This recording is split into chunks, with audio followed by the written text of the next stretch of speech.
মুসা নবীর জামানায় একবার বৃষ্টি বন্ধ হয়ে গিয়েছিল।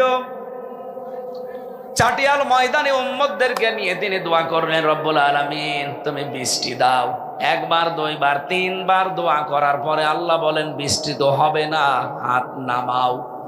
মুসা নবী রাগী নবী ছিলেন, উনি আল্লাহকে বারবার খালি প্রশ্ন করতেন, রব্বুল আলামিন এগুলো তো আমার উম্মত, আমার নাই মায়া লাগে, কিন্তু তোমার তো বান্দা, তোমার কি মায়া লাগে না?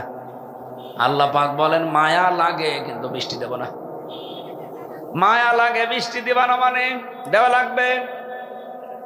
আল্লাহ পাক বলেন মুসা আমি বৃষ্টি দিতে পারি এই মুহূর্তে, কিন্তু তুমি যাদের নিয়ে দোয়া করছিলে, নামিমা তালাতালি করা, এর কথা ওর কাছে লাগানো, এর দোষ ওর উপরে চাপিয়ে দেওয়া, এইরকম একজন মানুষ এখানে বসে আছে, সেও তোমার সাথে হাত তুলেছিল। সে যতক্ষণ বের হয়ে না যাবে বা পরিবর্তন না হবে, তুমি নবী মুসা হয়ে দোয়া করলেও কবুল হবে না।